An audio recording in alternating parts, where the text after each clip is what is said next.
खुश आमदीद, खैर मकदम और वेलकम है आप सभी सामेईन व नाज़रीन का रिजवान ज़हीर यूट्यूब चैनल में। आप देख रहे हैं रिजवान ज़हीर यूट्यूब चैनल। आज की ये वीडियो है मानो यानी मौलाना आज़ाद नेशनल उर्दू यूनिवर्सिटी के बीएड डिस्टेंस मोड में पूछे गए साल 2019 के सवालात के साथ। तो इस सीरीज़ की ये चौथी वीडियो है। इससे पहले जनरल उर्दू, जनरल इंग्लिश और फिर जनरल अवेयरनेस या उमूमी मालूमात के 3 वीडियो अपलोड कर चुका हूं। अगर अभी तक आपने उन वीडियोस को नहीं देखे हैं तो आप उन वीडियोस को ज़रूर देख लें, या आपके एग्ज़ाम के पर्पज़ से बहुत ही हेल्पफुल होगा। अब मैं आपकी आज की इस वीडियो में रीज़निंग, जिसे मंतिकी और तज्ज़ियाती तालील कहते हैं उर्दू में, उस सेक्शंस के वीडियो सॉल्व करूंगा। तो ये सेक्शन 4 है और इसमें कुल क्वेश्चन नंबर 56 से 80 तक कर लूँगा। तो चलिए हम बिला ताख़िर शुरू करते हैं। लेकिन उससे पहले एक रिक्वेस्ट कर दूं कि अगर अभी तक आपने रिजवान ज़हीर यूट्यूब चैनल को सब्सक्राइब नहीं किया तो ज़रूर सब्सक्राइब कर लें और बेल आइकन को ज़रूर प्रेस कर दें ताकि हमारी हर एक वीडियो की नोटिफिकेशन आपको सबसे पहले मिले। आप स्क्रीन पर देख रहे हैं मंतिकी व तज्ज़ियाती तालील यानी लॉजिकल एंड एनालिटिकल रीजनिंग। इस वीडियो का जो सबसे पहला क्वेश्चन है वो आपके सामने ये है कि एक चैरिटी शो के कुल 420 टिकट बेचे गए, जिसमें से आधे टिकट यानी 1/2 टिकट 5 रुपये बेचे गए और फिर 1/3 टिकट 3 रुपये बेचे गए और बाकी जो टिकट बचे थे वो 2 रुपये में बेचे गए। तो कुल बताइए कि कुल बेचे गए टिकटों की कुल रकम कितनी मौसूल हुई, यानी उस चैरिटी शो के लिए जो टिकट्स बेचे गए थे उनमें उन चैरिटी शो वालों को कितने अमाउंट जमा हुए। ऑप्शन 4 दिए गए हुए हैं। ऑप्शन ए 900, बी 1540, सी 1610 और डी 2000। तो हम पहले क्वेश्चन को समझने की कोशिश करते हैं और यहीं पे सॉल्व करते हैं कि क्या। सबसे पहले एक डेटा हमें मिल रहा है कि चैरिटी शो के कुल टिकट कितने थे, 420, टोटल टिकट 420। उसमें से आधे टिकट हमें कैसे बेचे गए, 5 रुपये से। तो 420 का आधा हो जाएगा 210। और उसके बाद कहा जा रहा है कि 1/3 टिकट बेचे गए, वो 3 रुपये में बेचे गए। मैं ये 210 को थोड़ा इस साइड में लिख ले रहा हूँ।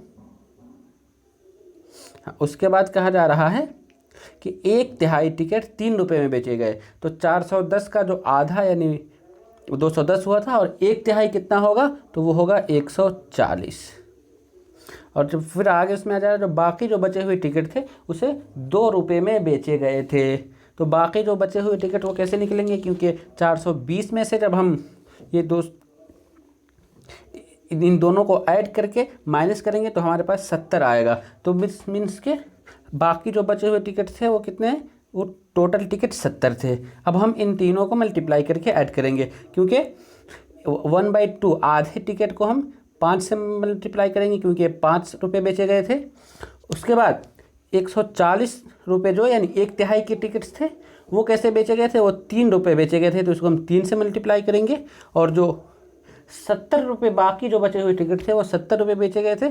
वो 70 टिकट थे वो कैसे बेचे गए थे, तो 2 रुपये बेचे गए थे। तो इस 70 को हम 2 से मल्टीप्लाई करेंगे और इन दोनों का जो मेरे पास सभी का जोड़ के हासिल जमा आएगा वो इस क्वेश्चन का आंसर होगा। क्योंकि जैसे आप स्क्रीन पर यहाँ देख रहे हैं, यहाँ पे सबसे पहला वाला आएगा 1050,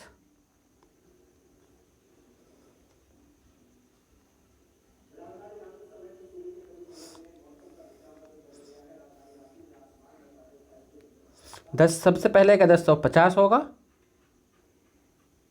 और उसके बाद जो दूसरा वाला आएगा तो ये 1400 को जब हम 140 को 3 से मल्टीप्लाई करेंगे तो फिर हमारे पास 420 आ जाएगा। और जब 70 को हम 2 से मल्टीप्लाई करेंगे तो हमारे पास 140 आएगा। और हम जब इन तीनों को मिलकर ऐड करेंगे तो ऐड करने के बाद हमारे पास जो आएगा वो आंसर हो 1610। और आप स्क्रीन पर ऑप्शन सी में जो देख रहे हैं ये 1610 इस क्वेश्चन का राइट आंसर है। क्वेश्चन नंबर 56 का राइट आंसर 1610। नेक्स्ट हम आगे बढ़ते हैं। Question number 57। अगर एक मजदूर 5 किलोमीटर फी घंटा की रफ्तार से चलता है तो वह फैक्ट्री पहुंचते वक्त 58 मिनट देर से पहुंचता है। अगर वह 6 किलोमीटर फी घंटा की रफ्तार से चलेगा तब 7 मिनट पहले फैक्ट्री पहुंचेगा। मजदूर के घर से फैक्ट्री का फासला कितना दूर होगा। नीचे 4 ऑप्शन दिए गए हुए हैं और इन चारों ऑप्शंस को हम समझने की कोशिश करते हैं, क्योंकि इस टाइप के जब जो क्वेश्चंस आएंगे तो थोड़ा आपको इसे सॉल्व करना होगा और टाइम इस्तेमाल करना होगा, तब इसको आप सोल्व कर पाएंगे। और एक तो आप इसको तरीके के तहत, इसका फॉर्मूले के तहत हल करेंगे, और दूसरा लॉजिकली भी इसे सोल्व कर सकते हैं। तो हम फिर क्वेश्चन को समझते हैं कि मजदूर 5 किलोमीटर फी घंटा की रफ्तार से 5 किलोमीटर फी घंटा रफ्तार से चल रहा है, तो फैक्ट्री 8 मिनट पहले पहुंच जा रहा है। और अगर वह 6 किलोमीटर फी घंटा की रफ्तार से चलेगा तो क्या होगा, 7 मिनट पहले पहुंचेगा। 8 की रफ्तार से 5 किलोमीटर की रफ्तार से चलता है तो वो 8 मिनट देर से पहुंचता है। लेकिन अगर 6 किलोमीटर की रफ्तार से चलेगा तो वो 7 मिनट पहले पहुंच जाएगा। तो उस मज़दूर के घर से फैक्ट्री तक की दूरी, फैक्ट्री तक का फासला क्या है। तो हम इन दोनों को हम मल्टीप्लाई करके सॉल्व करेंगे, क्योंकि जो हमारे पास इस क्वेश्चन का मल्टीप्लाई होगा वो कुछ इस तरह से होगा कि सबसे पहले हम हल करेंगे, कौन से लोग क्वेश्चन ऑप्शन को लेंगे, 5.5 किलोमीटर, उसको हम मल्टीप्लाई करेंगे तो हमारे पास आएगा 65 और 55, 65 और 55। अगर हम ऑप्शन बी वाले को ले रहे हैं 6.5 किलोमीटर से, तो फिर हमारे पास आएगा 75 और 66। अगर हम ऑप्शन डी को ले रहे हैं तो 95 और 90। लेकिन अगर आप ऑप्शन सी को जब हम लेंगे तो यहाँ आप स्क्रीन पर जो देख रहे हैं ऑप्शन सी में 7.5 दिया गया हुआ है। अगर आप इन दोनों को लेकर हल करेंगे तो आपके पास आएगा कि अगर वो 5 किलोमीटर की रफ्तार से जा रहा है तो उसे फैक्ट्री पहुँचने में 90 मिनट लग रहा है। अगर वो 5 किलोमीटर की रफ्तार से चल रहा है तो उसे फैक्ट्री पहुँचने में 90 मिनट लग रहा है। और जब वो 6 की रफ्तार से चलेगा तो उसे फैक्ट्री पहुंचने में 75 मिनट मिलेगा। और इन दोनों के बीच का जो डिफरेंस है 75 और 90 के बीच का 15 है। तो इस वजह से पहले वो 8 मिनट देरी से पहुंचता था 5 किलोमीटर की रफ्तार से, और 6 किलोमीटर की रफ्तार से वो 7 मिनट पहले ही पहुंच गया। लेकिन बाकी जो अदर्स ऑप्शन दिख रहे हैं 75 और 66, 95, 90 या 65 और 55, इन दोनों में 15 का डिफरेंस नहीं है। इस तरह से आप किसी भी क्वेश्चन को कम वक्त में कैसे सॉल्व करेंगे उस ट्रिक से मैंने आपको बताया है। अगर आप फॉर्मूले के तहत इसको हल करेंगे तो भी वो आपके लिए आसान होगा। नेक्स्ट हम आगे बढ़ते हैं क्वेश्चन नंबर 58। घर के कांटे 24 घंटे घड़ी के कांटे 24 घंटे में कितनी मरतबा 90 का ज़ाविया बनाते हैं। मीन्स कि जो एक घड़ी है, इसके जो 2 सुई है, मिनट और घंटे, सेकेंड वाला नहीं, मिनट और घंटे का, वो दोनों 24 घंटे में कितने मरतबा 90 डिग्री का एंगल बनाते हैं, यही पूछा गया हुआ है। तो इस क्वेश्चन के 4 जो ऑप्शंस दिए गए हुए हैं, ऑप्शन ए में है 48, बी में है 24, सी में 44 और डी में 22। तो इस क्वेश्चन का राइट आंसर होगा, वो होगा ऑप्शन सी, क्योंकि यहाँ 24 घंटे में पूछा गया था। तो एक घड़ी की जो 2 सुई, मिनट और घंटे की सुई होती है, वो 24 घंटे में 44 मरतबा 90 डिग्री का एंगल बनाते हैं। अगर पूछा जाता है यहाँ पे कि सिर्फ 12 घंटे में कितनी मरतबा, तो वहाँ पे ऑप्शन 22 आता है, लेकिन 24 घंटे में 44 आएगा। नेक्स्ट हम आगे बढ़ते हैं क्वेश्चन नंबर 59। फरहान 100 मीटर पर अरमान से शुमाल मगरिब में है। अगर सुहैल 100 मीटर पर शुमाल मशरिक में अरमान से दूर खड़ा है तो सुहैल फरहान से कौन सी सिमत में खड़ा है। मगरिब, मशरिक, जुनूब, शुमाल। तो मैं आपको यहाँ स्क्रीन पर डायरेक्शन लिख के दिखा दे रहा हूँ। ये डायरेक्शन बन गया, जिसमें ऊपर नॉर्थ है, ये ईस्ट है, ये वेस्ट है और नीचे साउथ है। तो यहाँ पर जो क्वेश्चन में पूछा गया था कि क्या फरहान 100 मीटर पर अरमान से शुमाल मगरिब में है। तो शुमाल और मगरिब क्या होगा, तो ईस्ट जो है उसे हम मशरिक कहते हैं, वेस्ट को हम मगरिब कहते हैं, और नॉर्थ को हम शुमाल कहते हैं, और साउथ को हम जुनूब कहते हैं। तो कह रहा था, क्या कहा जा रहा था कि फरहान जो है वो 100 मीटर पर अरमान से शुमाल मगरिब, तो शुमाल मगरिब हमारा इस डायरेक्शन में यहाँ पर आ जा रहा है।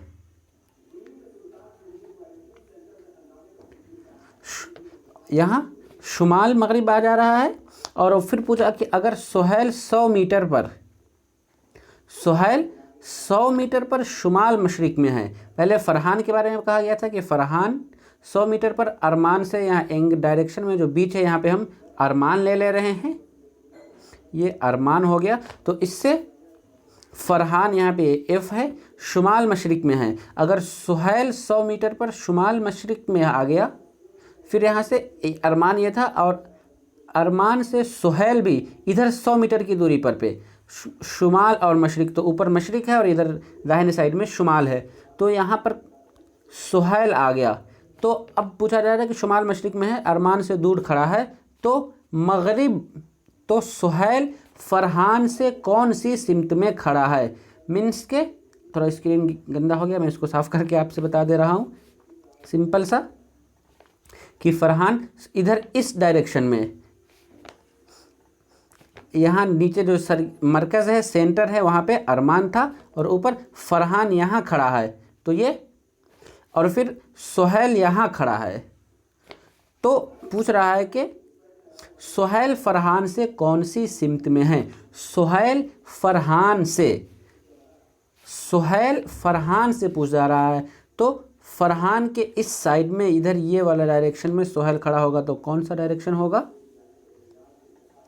क्योंकि ये दोनों की दूरी 100 मीटर ही थी, तो एकदम बिल्कुल बराबर दूरी पर खड़ा है, तो इस वजह से इसकी ये जो डायरेक्शन होगी वो मशरिक होगी। क्या होगी डायरेक्शन? मशरिक, जिसे ईस्ट कहते हैं। नेक्स्ट हम आगे बढ़ते हैं क्वेश्चन नंबर 60 की तरफ। एक भालू, 4 हाथी, 7 बंदर, 6 तोते, 5 ऊंट तालाब की तरफ जा रहे थे, तो बताइए कुल कितने जानवर तालाब की तरफ जा रहे थे। ये रीजनिंग एग्ज़ाम में पूछा जाने वाला क्वेश्चन कम, और एक जो बुझावल बोलते हैं वो ज़्यादा लग रहा है। क्यों? क्योंकि यहाँ पे सिर्फ लफ्ज़ों का खेल है कि एक भालू, हम काउंट कर लेते हैं कि एक भालू, उसके बाद 4 हाथी, 7 बंदर, क्या है प्लस में, फिर हम 7 ले लेंगे, 6 तोते, 5 ऊंट तालाब की तरफ जा रहे थे, तो 6 तोते, हम तोता को यहाँ पे छोड़ते हैं, सिर्फ 5 ऊंट को लेते हैं। 5 ऊंट तालाब की तरफ जा रहे हैं, तो बताइए कुल कितने जानवर तालाब की तरफ जा रहे थे। ये जो जानवर लिखा गया हो बस इसी लफ्ज़ का ही खेल है यहाँ पर, क्योंकि जो भी ऑप्शंस में दिए गए हुए हैं तोता को छोड़ के बाकी सभी के सभी जानवर हैं। इस वजह से हम यहाँ पर तोते को काउंट नहीं करेंगे, क्योंकि वो जानवर की लिस्ट में नहीं, वो परिंदा की लिस्ट में आएगा, पक्षी की लिस्ट में। हम इन दोनों काउंट करने के बाद जो हमारे पास आंसर आ जाएगा वही इस क्वेश्चन का राइट आंसर है।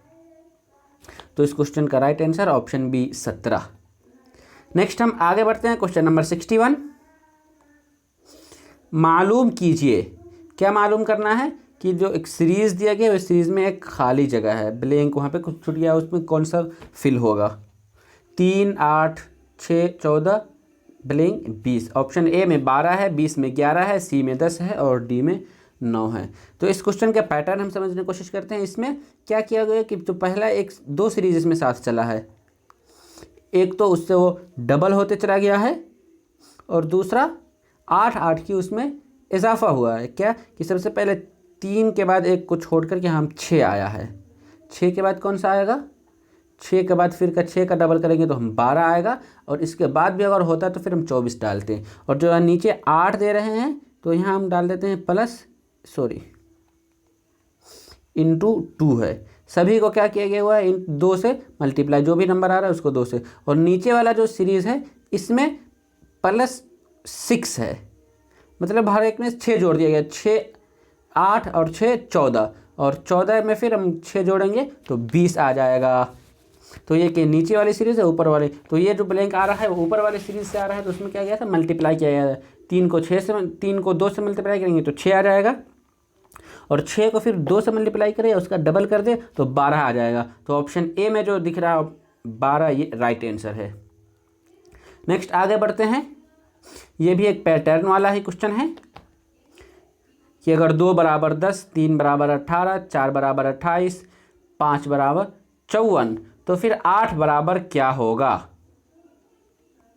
हम इस क्वेश्चन को थोड़ा और छोटा करते हैं, आप स्क्रीन पर देखें कि 2 बराबर 10 मीन्स के 2 इंटू 5, 3 को हम कितने से मल्टीप्लाई करेंगे तो 10 आएगा, तो 2 को हम 5 से मल्टीप्लाई किए तो हम 10 आ गया है। फिर 3 गुने 6 तो फिर 18, और उसके बाद जो 4 है तो 4 को हम 7 से मल्टीप्लाई करेंगे तो 7 चौका 28, और 4 के बाद 5 खाली है, लेकिन हम फिर भी 5 को ले रहे हैं यहाँ पे।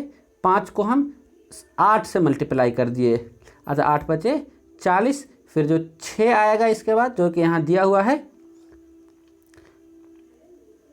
तो यहाँ पे हम 9 डाल देंगे तो 9 छक 54।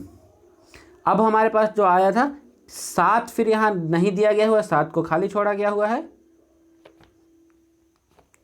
हमसे पूछा जा रहा है कि फिर अब 8 क्या होगा, तो ये जो सीरीज आप देख रहे हैं कि ये एक एक बढ़ता हुआ है, 5 6 7 8 9, और यहाँ पे 2 3 4 5 6, तो 7 छोड़ के फिर हम 8 लेंगे, क्योंकि 7 जो लेंगे वो 10 से मल्टीप्लाई होगा, और 8 जो लेंगे वो 11 से मल्टीप्लाई होगा। जो हम यहाँ पर 8 लेंगे वो 11 से मल्टीप्लाई होगा, तो 11 8 क्या होता है 88। तो क्वेश्चन का जो ऑप्शन ए में दिख रहा है, ऑप्शन ए 88 इस क्वेश्चन का राइट आंसर है। नेक्स्ट आगे बढ़ते हैं, क्वेश्चन नंबर 63। मुंदरजा झैल दिए गए आदाद में खाली जगह पुर कीजिए। ये भी एक सीरीज़ दिया गया हुआ है, और इस सीरीज़ में जो खाली जगह है उस जगह को हमें फुल करना है। क्या है, हम इस सीरीज़ को ढूंढने की कोशिश करते हैं कि इसमें कौन सा पैटर्न है, कौन सा लॉजिक है। तो ये इस साइड से माइनस होता चला हुआ, क्या माइनस का 2 पैटर्न है, कुछ इस तरह से पैटर्न है। ये जो सबसे पहले से जो दूसरा वाला नंबर है उसमें हम -2 करेंगे, दूसरे से तीसरा में है, दूसरे से जो तीसरा में आया हुआ है इसमें हम -5 करेंगे, फिर उसके बाद वाला जो आया हुआ है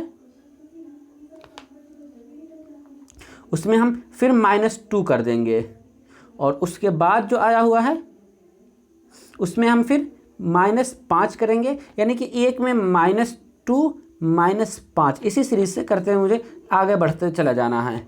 तो हम क्वेश्चन को फिर देखते हैं कि 31 में से 2 घटा है तो 29 आया है, यहाँ पे -2 था, फिर 5 घटाया तो 24 आ गया, फिर 2 घटाएंगे तो 22 आया, फिर 5 घटाएंगे तो 17। तो यहाँ पे जस्ट 5 घटाए हुए हैं, 5 माइनस किए हैं, इस वजह से फिर अगले मरतबा में 2 ही माइनस करेंगे, तो 17 में 2 माइनस करेंगे तो हमें 15 ऑप्शन आएगा, question D right answer. Next आगे बढ़ते हैं, क्वेश्चन नंबर 64।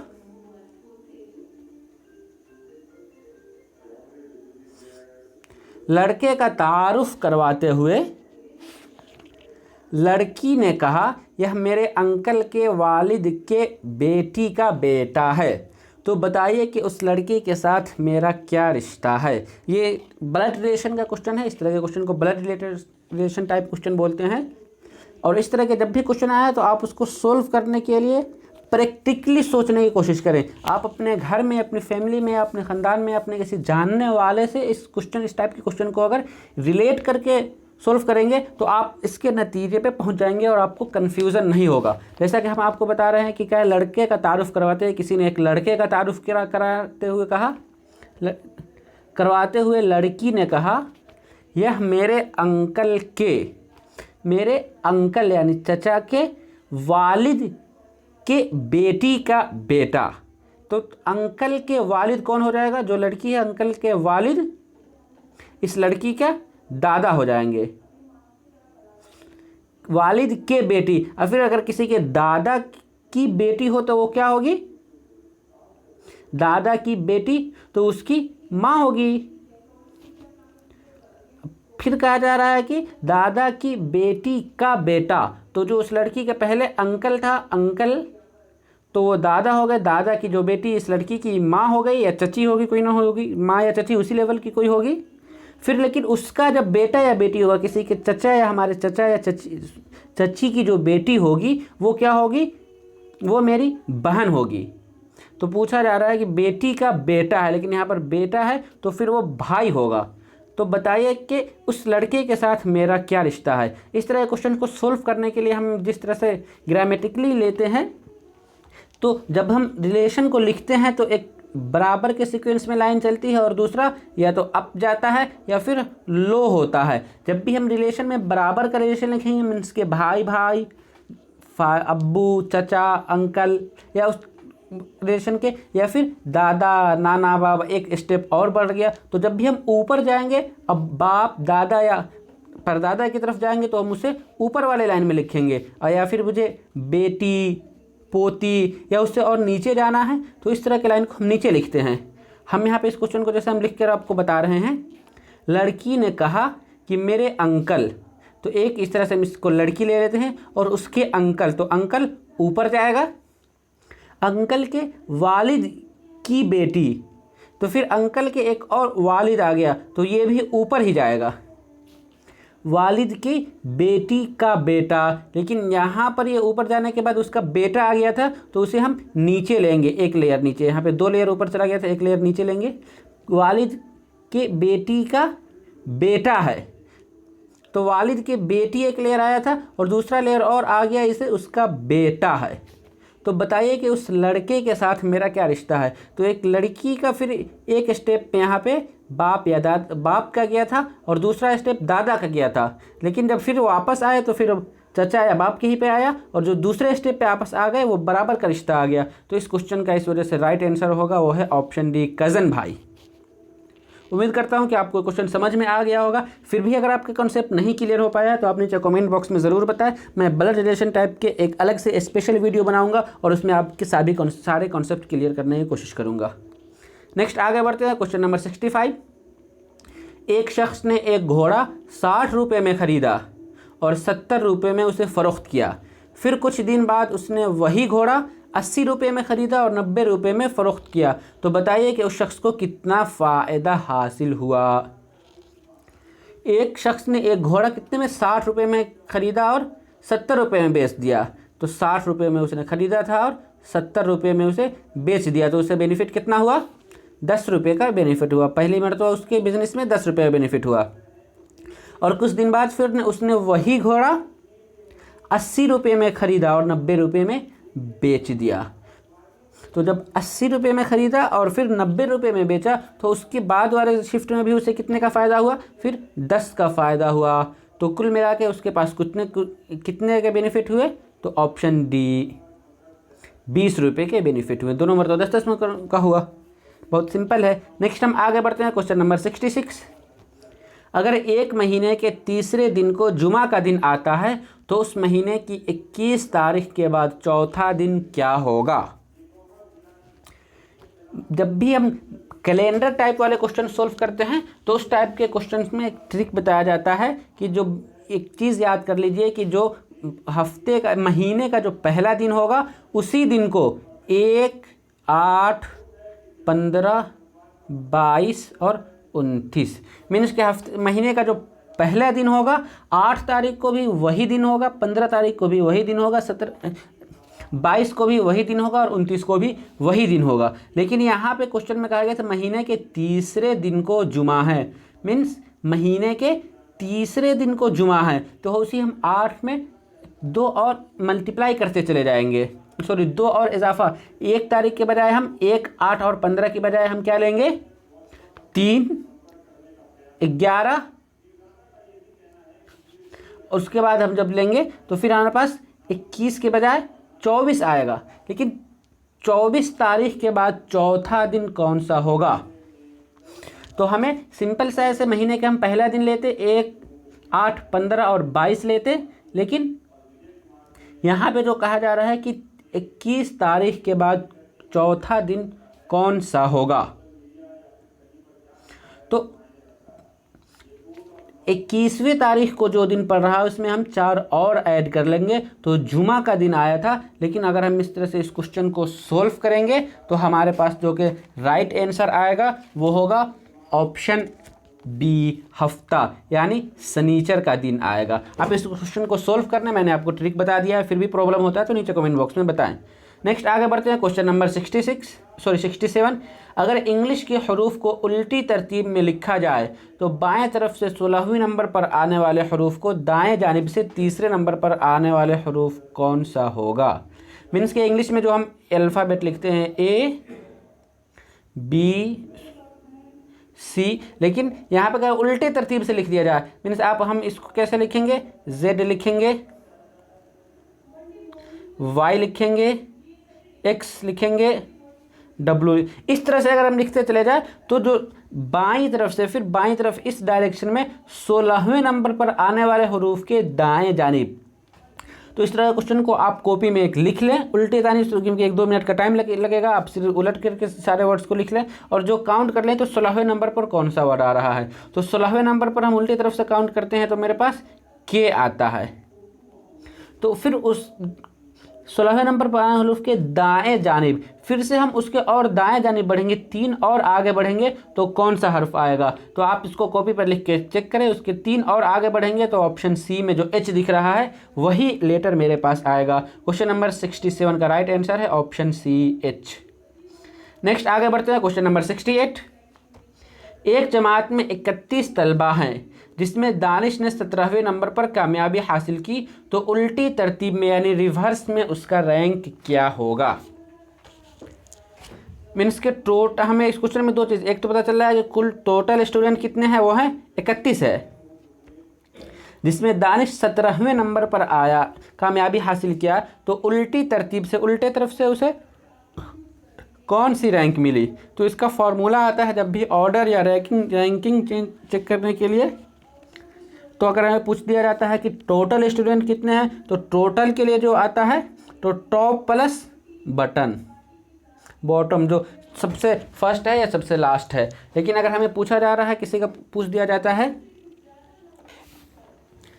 कि सबसे टॉप पर स्टूडेंट कौन सा आया, तो टॉप का जब हम फॉर्मूला निकालते हैं तो उसके लिए हम क्या करते हैं, total plus 1 minus bottom, means के जितने टोटल स्टूडेंट्स हैं उसमें 1 करके माइनस हम फिर बॉटम से जितने कर देंगे उससे निकाल लेंगे। लेकिन यहाँ पर हमारे पास जो पूछा गया था वो पूछा गया था कि 17वें नंबर का है तो उसे उल्टी तरतीब में यानी बॉटम से उसे कौन सा रैंक मिला। तो हम यहाँ पर लेंगे कौन सा फॉर्मूला लेंगे कि total plus 1 minus top, means के टोटल हमारे पास 31 स्टूडेंट थे, उसमें हम प्लस 1 ऐड करके हम माइनस करेंगे, क्या कितना 17वें नंबर पर आया था, तो हम यहाँ पर 17 माइनस करेंगे। तो 31 में हम पहले इसको इस तरह से जो बोर्ड मास से हल करते हैं तो 32 माइनस 17, तो हमारे पास क्या आ रहा है 15। तो क्वेश्चन नंबर 68 का राइट आंसर है वो है ऑप्शन बी 15। नेक्स्ट हम आगे बढ़ते हैं, क्वेश्चन नंबर 69। एक शख्स बाग में अकेला बैठा हुआ था, तभी वहाँ पर एक बूढ़ा आदमी और औरत आ गए, फिर उसके बाद 2 जोड़े अपने बच्चे के साथ वहाँ पहुँचे, फिर बताइए कि बाग में कितने लोग मौजूद हैं। इस तरह के क्वेश्चन को बहुत गौर से पढ़ना पड़ता है कि इसमें बारीकी कौन सी चीज़ है, सिर्फ लफ्ज़ों का खेल होता है, अल्फाज की बारीकी होती है, आप उनको देख लीजिए, क्वेश्चन आपके लिए चुटकी में हल हो जाएगा। क्या कि एक शख्स बाग में बैठा था, बाग में कोई एक बैठा, वहाँ पे एक कर लेते हैं, तभी वहाँ पर एक बूढ़ा आदमी और औरत आ गए, पहले से एक मौजूद था उसमें आए, फिर एक बूढ़ा आदमी और एक औरत, तो 2 और आ गए। अब फिर उसके बाद 2 जोड़े अपने बच्चे के साथ वहाँ आए, 2 जोड़े अपने बच्चे, ये आपको बहुत परेशान कर देगा कि 2 जोड़े अपने बच्चे, तो 2 जोड़े क्या होंगे, 2 जोड़े तो ऑलरेडी वो जब एक जोड़ा में 2 होता है, जब जोड़े में 2 होते हैं तो 2 जोड़े हैं तो 4 हो जाएंगे, लेकिन वो अपने बच्चे के साथ है, तो मीन्स जो 2 जोड़े थे उन दोनों जोड़े के साथ एक बच्चे और थे, तो मीन्स के 3 हो गए, तो फिर यहाँ पे हम 6 कर लेंगे। तो 2 जोड़े अपने बच्चे के साथ मिलकर ये 6 हो गए, तो हमारे पास जो इनका टोटल होगा 9। ये इस क्वेश्चन का राइट आंसर है, ऑप्शन सी राइट आंसर होगा। नेक्स्ट आगे बढ़ते हैं, क्वेश्चन नंबर 70। अखबारात में ज़रूरी तौर पर क्या पाया जाता है। पेपर्स जो होते हैं न्यूज़पेपर, उनमें सबसे ज़रूरी क्या होता है, पेपर, तारीख़, इश्तिहारात और डी ऑप्शन डी खबर। तो आप इसको एक बात का ध्यान रखिए कि ये क्वेश्चन ऐसा है जिसके चारों ऑप्शन जो दिख रहे हैं ये पेपर्स में होते हैं, लेकिन इन चारों में से सबसे ज़रूरी क्या है, सबसे ज़रूरी क्या है। अगर आप इनमें से कोई ऐसी चीज़ ढूंढिए जिसके बिना पेपर का वजूद ही नहीं होता है, पेपर एग्जिस्टेंस ही नहीं करता है, तो क्या वो है खबर। क्यों? क्योंकि पेपर ऑनलाइन भी हो सकता है, ऑफलाइन भी हो सकता है। जैसे ई पेपर होता है वो ऑनलाइन होता है, आपके पास जो घर पे आता है वो ऑफलाइन वाला पेपर होता है। और तारीख, अगर किसी भी सिर्फ तारीख लिखकर शाया कर दिया जाए तो उसे पेपर नहीं कहेंगे, लेकिन अगर इश्तिहार यानी सिर्फ पूरे पेपर में एडवर्टाइज ही दे दें तो वो भी पेपर नहीं होगा। लेकिन खबर के लिए जो सबसे ज़रूरी, अखबार के लिए ज़रूरी चीज़ है वो खबर होना। अगर खबर नहीं है तो कोई अखबार भी नहीं है। नेक्स्ट आगे बढ़ते हैं, क्वेश्चन नंबर 71। अहमद सलीम से बड़ा है लेकिन दानिश से छोटा है, और दानिश सुहैल से बड़ा है लेकिन अकबर से छोटा है। अगर सलीम सुहैल से बड़ा है तो बताइए सबसे छोटा कौन है। तो इस तरह के क्वेश्चन को हम कुछ इस ऐसे हल करते हैं। पूछा कि अहमद सलीम से बड़ा है, तो कौन, एक यहाँ पे ये अहमद आ गया, किससे बड़ा है, सलीम से बड़ा है। तो यहाँ पे एक जो ये सिंबल दे देंगे ग्रेटर देन का, तो कौन है, अहमद सलीम से, यहाँ पे हम सलीम दे दिए। अहमद सलीम से बड़ा है लेकिन दानिश से छोटा है, तो एक और ग्रेटर देन, यानी इन तीनों में दानिश सबसे बड़ा है। और दानिश सुहैल से बड़ा है। पहले यहाँ पर कंफ्यूज मत हुई, ये सलीम था, और फिर एक और पूछा है कि और दानिश सुहैल से बड़ा है। ये जो दानिश दिया गया ये किससे, सुहैल से बड़ा है लेकिन अकबर से छोटा है। तो एक और चीज़ हम बनाते हैं कि क्या, हम सब यहाँ दानिश को लेते हैं और दानिश किससे बड़ा है, सुहैल से बड़ा है। तो इसके पहले हम यहाँ पे ऐसे सुहैल दे देते हैं लेकिन अकबर से छोटा है। तो हम अकबर से छोटा है तो हम एक और इसको सिंबल कुछ ऐसे दे देंगे यहाँ सब अकबर। तो आप एक चीज़ देख लीजिए कि इन ऊपर वाला जो एक हमारे पास सिंबल मिला था उसमें कौन था, दानिश बड़ा था। इन तीनों में सबसे बड़ा दानिश था, लेकिन दानिश, अब नीचे देखो हमारे पास और जो हमारे पास एक सीक्वेंस मिला, उस सीक्वेंस में अकबर छोटा है। तो अगर सलीम सुहैल से बड़ा है तो बताइए सबसे छोटा कौन है। ये जो ऊपर वाले सीक्वेंस में जो सलीम मिला था इसके बारे में अब हमारे यहाँ डाउट क्लियर हो गया कि अगर सलीम सुहैल से बड़ा है, नीचे वाले जो सीक्वेंस में यहाँ सबसे लास्ट में सुहैल आया था और ऊपर वाले में सलीम आया था, तो ऊपर वाले में जो सबसे छोटा सलीम था और नीचे वाले में सबसे छोटा सुहैल था। और यहाँ जो पूछा गया कि अगर सलीम सुहैल से छोटा है तो ऊपर जो दानिश है, अहमद है और सलीम है, ये तीनों के तीनों बड़े किससे हैं, अकबर से, दानिश से और सुहैल से। तो इस वजह से तो इस क्वेश्चन में जो सबसे छोटा आएगा वो कौन होगा, वो सुहैल होगा। क्वेश्चन का हम ऑप्शन में देखते हैं, ऑप्शन में हमें सुहैल कहाँ पे दिख रहा है, तो इस क्वेश्चन के ऑप्शन बी में हमें सुहैल दिख रहा है, इस वजह से ये राइट आंसर होगा। नेक्स्ट हम आगे बढ़ते हैं, क्वेश्चन नंबर 72। ये भी एक रीजनिंग है कि अगर 5432 को RING लिख दिया जाए और 6109 को FASTJ लिखा जाए तो इस तरह से 09532 को किस हर्फ की शक्ल में लिखेंगे। तो आप इस तरह के क्वेश्चन को सॉल्व करने के लिए इनको नोट कर ले कि हम ऊपर आपको जैसे नोट करके दिखा रहे हैं 5234 मीन्स 5R के लिए 5 है, I के लिए 2 है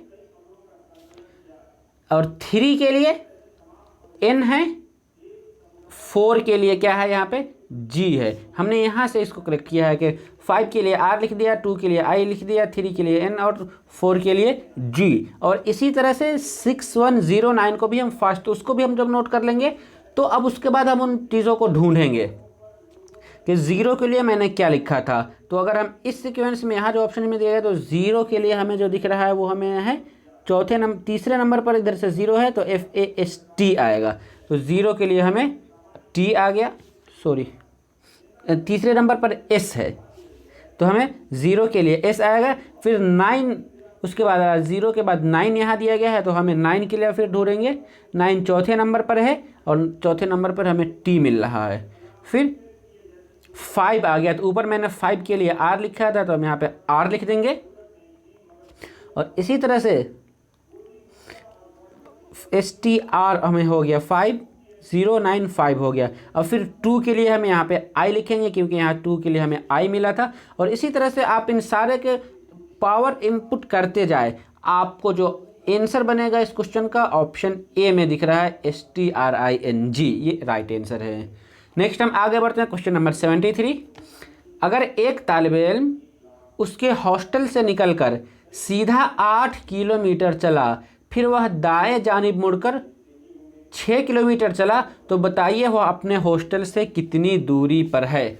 मीन्स के कोई ऐसा स्टूडेंट है जो अपने घर से बाहर निकला तो हॉस्टल की तरफ, जो अपने हॉस्टल से निकलकर सीधा 8 किलोमीटर चला गया, फिर वह दाएं जानिब मुड़ा। हम यहाँ इसको बनाते हैं, कोई यहाँ से घर से बाहर निकला कितनी 8 किलोमीटर, फिर बाएं जानिब मुड़ गया, दाएं जानिब मुड़ा तो इधर एकदम 90 डिग्री के एंगल पे वो मुड़ेगा सीधा सा, तो फिर क्या इतना 6 किलोमीटर चला, तो बताइए कि वह अपने हॉस्टल से कितनी दूरी पर है।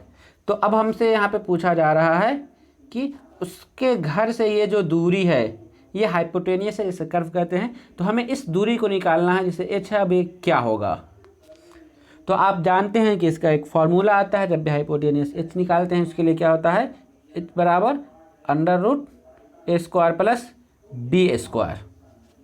तो a² प्लस b² के लिए 8 का हम 64 लिख देंगे, 8 का स्क्वायर 64 होता है, फिर प्लस 6 36, और उन दोनों को ऐड करेंगे तो हमें √100 आएगा, और √100 बराबर क्या होता है 10। तो इस क्वेश्चन में जो हमें 10 किलोमीटर दिख रहा है ऑप्शन सी में राइट आंसर होगा। नेक्स्ट हम आगे बढ़ते हैं क्वेश्चन नंबर 74। ये निस्बत का क्वेश्चन है, यानी रेशियो का, कि अगर ABC का एक रेशियो इस तरह से दिया गया हुआ है तो CBA का क्या होगा। तो आप इनमें एक रिलेशन ढूंढेंगे किस लॉजिक पे, किस फॉर्मेट पे इन दोनों को फिट किया गया हुआ है। तो A के लिए यहाँ पे Z किया है, B के लिए Y किया है, C के लिए X, मीन्स के जस्ट पूरा अपोजिट कर दिया गया हुआ। लेकिन यहाँ से मान लीजिए कि ये ABC फर्स्ट वाला जो था वो लेफ़्ट से राइट जा रहा था, और जो दूसरा वाला है वो राइट से लेफ़्ट आ रहा है, लेकिन जस्ट उसका यहाँ पे अपोजिट है कि ये राइट से ABC जो चौथा वाला ऑप्शन है ये राइट से लेफ़्ट जा रहा है। तो हमें यहाँ पर जो क्वेश्चन मार्क की जगह क्या दिखेगा, लेफ़्ट से राइट, इस वजह से लेफ़्ट से राइट दिखेगा। तो हम यहाँ पे ABC दिख रहा था तो हम इसको XYZ लेंगे, क्यों, क्योंकि यहाँ पे ये वाला लाइन उल्टा हो गया, इस वजह से ये सही होगा। यहाँ पे फर्स्ट वाला लाइन सही था तो दूसरा वाला उल्टा हुआ। तो क्वेश्चन नंबर ऑप्शन डी में जो XYZ दिख रहा है क्वेश्चन नंबर 74 का राइट आंसर है। नेक्स्ट हम आगे बढ़ते हैं क्वेश्चन नंबर 75। गैर यकसा लफ्ज़ को अलग कीजिए। 4 ऑप्शन दिए गए हुए, इनमें से कौन सा डिफरेंट है। क्या है, कार, इंजन, स्टीयरिंग या फिर टायर। तो कार एक गाड़ी है, लेकिन उसके अलावा जो 4 ऑप्शन देंगे वो सारे के सारे उसके पार्ट्स हैं। इंजन एक गाड़ी का, एक कार का पार्ट्स है, स्टीयरिंग भी उसका पार्ट्स है, या फिर टायर। तो इसमें जो कार है ये तीनों से अलग है, इस वजह से इसका राइट आंसर ए होगा। नेक्स्ट है क्वेश्चन नंबर 76। पहले हम क्वेश्चन को पढ़ लेते हैं। सानिया अरशद से बड़ी है, अहमद सानिया से बड़ा है, तो अरशद अहमद से बड़ा है। इस सेंटेंस का हमें निकालना है कि ये सेंटेंस इन दोनों की सही तर्जमानी कर रहा है या फिर इस सेंटेंस का कोई इससे रिलेशन ही नहीं है। ये सेंटेंस अरशद अहमद से बड़ा है, ये सेंटेंस इसका गलत है या सही है। तो हम फिर से इसको समझने की कोशिश करते हैं। क्या था हमारे पास कि सानिया अरशद से बड़ी है, ठीक, मैंने मान लिया, और अहमद सानिया से बड़ा है। अहमद सानिया से बड़ा है तो मीन्स के यहाँ पे तो सबसे बड़ा हो गया वो हो गया अहमद, फिर उसके बाद सानिया, फिर उसके बाद अरशद।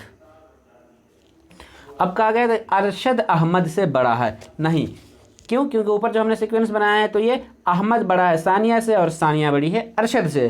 तो जो है तीसरा वाला सेंटेंस दिया गया था ये सेंटेंस गलत हो जा रहा है। अरशद अहमद से बड़ा नहीं है बल्कि अरशद अहमद से छोटा है। इस वजह से इस क्वेश्चन का राइट आंसर वो ऑप्शन बी गलत। यहाँ देख लीजिए कैसा है कि जो गलत भी यहाँ सही हो जा रहा है। नेक्स्ट आगे बढ़ते हैं, question number 77। CDC EFL IJI blank क्या आएगा?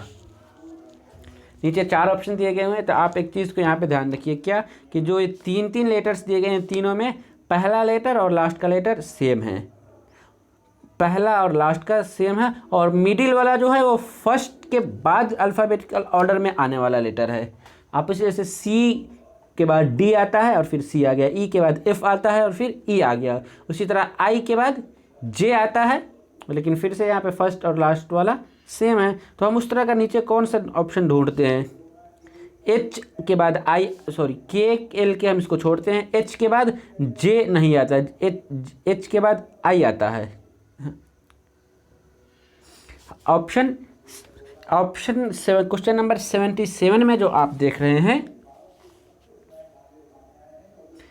एच के बाद जे एच, और ऑप्शन सी में जो दिख रहे हैं आई जे आई, तो आई जे आई तो ऑलरेडी यहाँ दे दिए गए थे, तो ये तो होगा ही नहीं। और ऑप्शन डी में जो दिख रहे थे जे एच, तो जे के बाद एच नहीं आता है, जी के बाद एच आता है। तो इस वजह से क्वेश्चन नंबर 77 का जो कि राइट आंसर है वो है ऑप्शन ए KLK, क्योंकि एच के बाद यहाँ पे ये आई नहीं है, जे है। लेकिन के के बाद एल आता है, अल्फ़ाबेटिकल ऑर्डर में के सही है, और फिर के फर्स्ट और लास्ट में भी है। इस वजह से ऑप्शन ए राइट आंसर।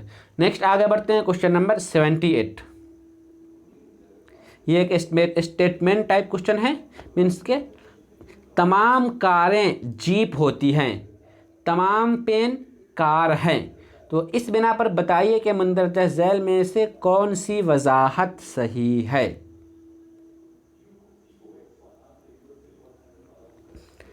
तमाम कारें जीप होती हैं, एक ये सेंटेंस हो गया, और तमाम पेन कार हैं।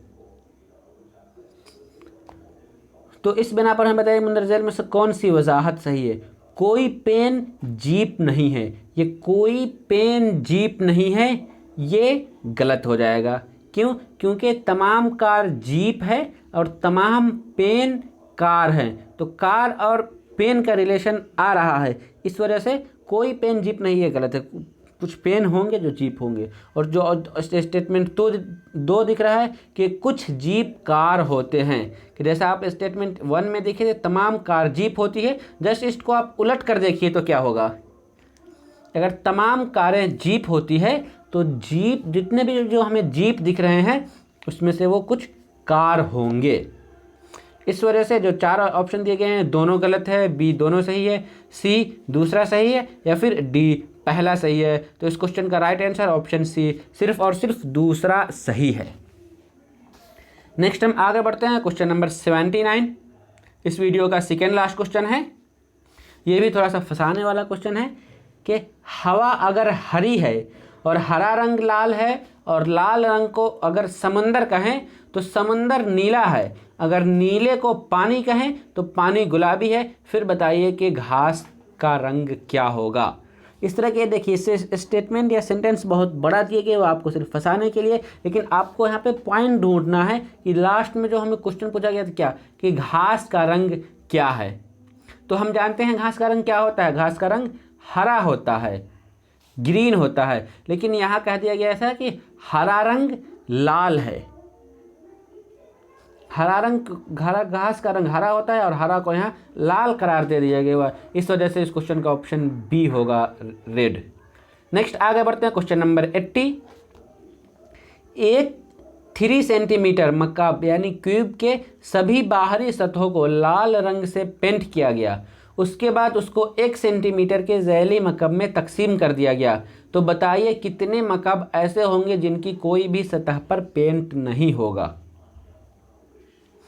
एक 3 सेंटीमीटर मकाब को यानी कि क्यूब जो होता है, क्यूब क्या है, तो क्यूब को इस तरह से जब हम निकालेंगे, इसका जो 3 सेंटीमीटर का जो क्यूब होगा उसका पूरा सरफेस एरिया निकालेंगे तो हमें क्या होगा, 54 आएगा। और फिर उसको हम 1 सेंटीमीटर के ज़ैली मकाब में, यानी 1 सेंटी जो 3 सेंटीमीटर का था उसको हम 1 सेंटीमीटर के क्यूब में तकसीम कर देंगे। तो एक साइड का जो हमें पहले आ रहा था 9, एक साइड का जो पूरा एरिया आ रहा था 9 सेंटीमीटर, लेकिन यहाँ पर हमारे पास जब 1 सेंटीमीटर के ज़ैली मकाब में अभी हम उसे जब हम चेंज करेंगे तो वो 1.5 मीटर में आएगा। लेकिन यहाँ पूछा गया था कि ऐसे के मकब ऐसे होंगे, यानी कोई कितने ऐसे मकब होंगे, कितने ऐसे क्यूब होंगे जिनकी कोई भी सतह पर पेंट नहीं होगा। तो सिर्फ और सिर्फ एक ही ऐसा क्यूब होगा जिसके किसी भी सेंटर पर पेंट नहीं होगा, वो खाली होगा। तो चलिए इस क्वेश्चन में बस इतना ही। उम्मीद करता हूँ कि आपको ये वीडियो पसंद आई हो और आपको जो मैंने चीज़ बताने की कोशिश की थी वो चीज़ें आप समझ गए होंगे। आप हमें नीचे कमेंट बॉक्स में ज़रूर बताएं कि आज की ये वीडियो कैसी लगी। और आगे आप क्योंकि ये जो रीजनिंग्स है इसमें अलग अलग टॉपिक से अलग अलग मोड के क्वेश्चंस पूछे गए थे।